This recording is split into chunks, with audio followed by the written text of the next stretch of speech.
Muy buenos días, mis hermanos. Hoy es jueves 16 de febrero.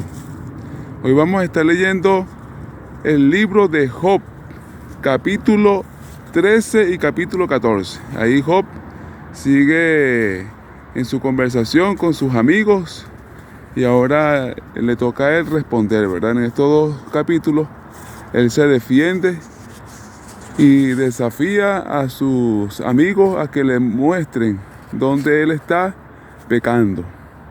Él dice que ellos son fraguadores de mentiras. Él los acusa de decir cosas muy importantes, pero que no se aplican a Job, ¿verdad? Job está un poco deprimido, está triste allí, pero esa actitud de los amigos lo aflige más. Es muy importante, mis hermanos, nosotros vamos a conseguirnos muchas veces con amigos, familiares que están tristes, que están deprimidos. Entonces, vamos a cuidarnos de no repetir la historia de esos amigos, ¿verdad? Es muy importante que cuando alguien está triste, nosotros no lo critiquemos, ¿verdad? Eso es muy común, pero nosotros vamos a evitar eso, porque esa persona se siente culpable de lo que le está ocurriendo. Y entonces si nosotros venimos con críticas, lo que hacemos es que acentuamos más su dolor, ¿verdad? Esas personas necesitan es que nosotros les transmitamos apoyo, ¿verdad?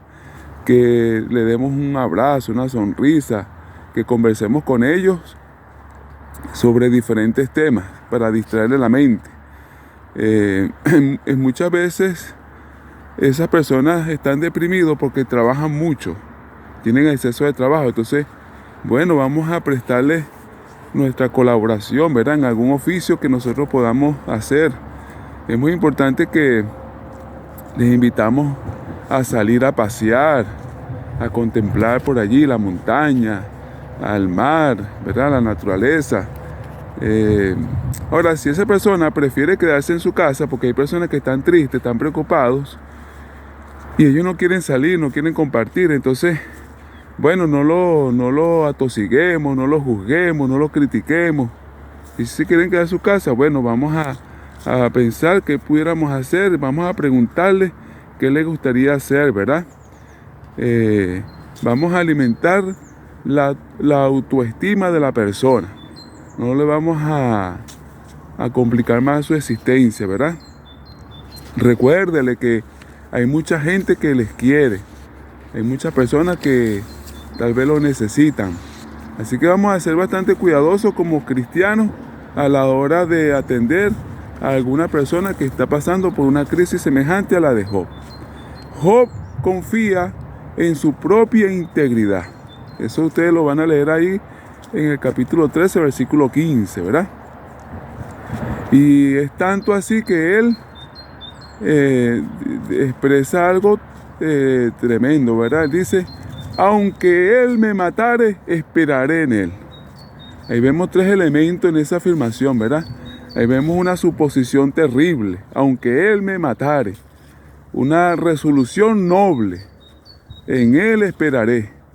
Pero también nosotros vemos que existe una idoneidad secreta.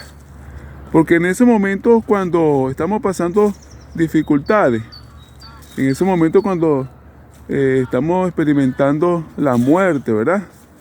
La muerte física de algún ser querido o la muerte de las esperanzas, lo que sea. Allí nosotros podemos comprender que somos hijos de Dios, porque a los hijos de Dios es contra el enemigo se ensaña.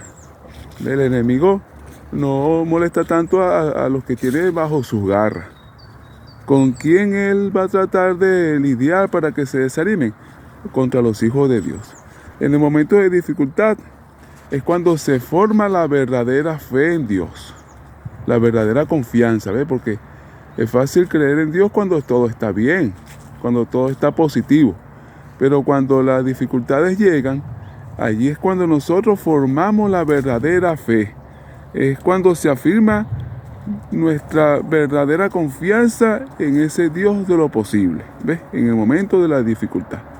En el momento de la dificultad es cuando nosotros valoramos más las bendiciones de Dios. Es increíble, hermano, pero si ustedes observan a las personas que han dado su testimonio, yo me acuerdo de esos mineros que estuvieron bajo tierra un buen tiempo, creo que fueron como 30 días. Cuando ustedes leen los testimonios de esas personas que van en un avión y se está cayendo y se sobrevivieron, la mayoría de ellos, cuando dan sus testimonios, ellos lo que dicen es que lo que más extrañaban y lo que más añoraban era a su familia. ¿Ves? A veces cuando estamos en los momentos de bonanza, que todo va bien, no valoramos la familia, no valoramos a las amistades, ¿verdad? No valoramos nuestra casa que Dios nos ha dado, el hogar, no valoramos las cosas que Dios nos ha regalado. Es en el momento de dificultad cuando le damos el verdadero valor. ¿Ves? Desafortunadamente, así es el hombre, pues. Nosotros los seres humanos a veces no sabemos lo que tenemos hasta que lo perdemos. Qué triste, ¿verdad? Pero así es. Por eso el Señor a veces permite que vivamos esa experiencia. Job, vamos a leer allí que Job se consideraba un hombre perfecto. Job lo había perdido todo. Job perdió sus bienes materiales, perdió, imagínense, su tesoro, sus hijos, pero le quedaba una cosa que era la verdad. Y esa verdad donde él se fundamentaba es que él sabía que no había hecho nada malo.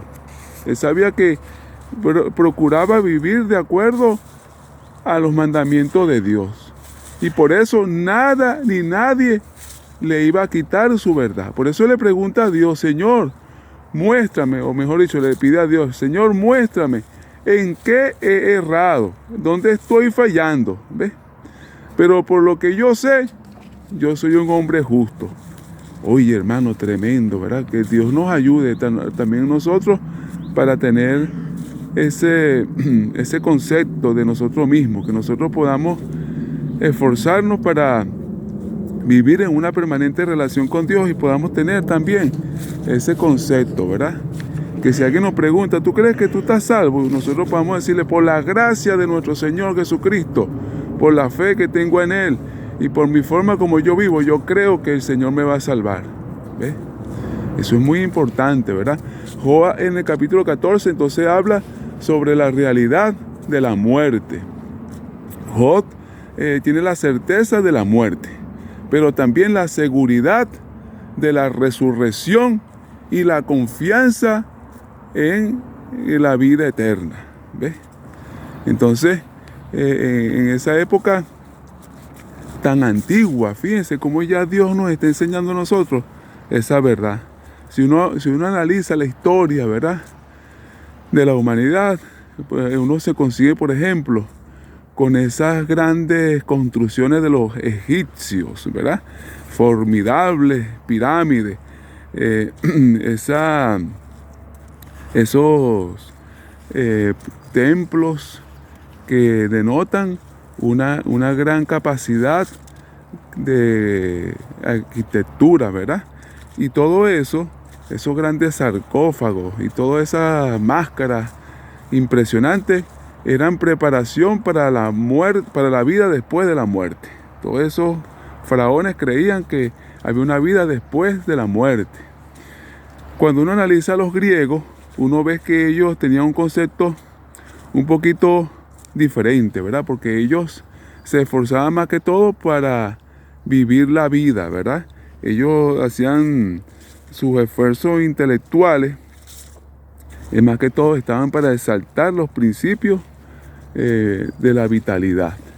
Aunque también ellos se pusieron a reflexionar qué pasaría después de la muerte.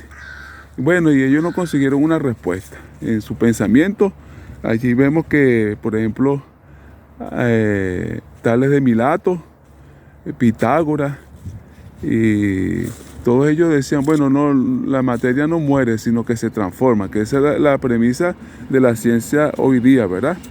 Demócrito, él decía, no, nosotros somos puros átomos, Nosotros somos unidades átomos.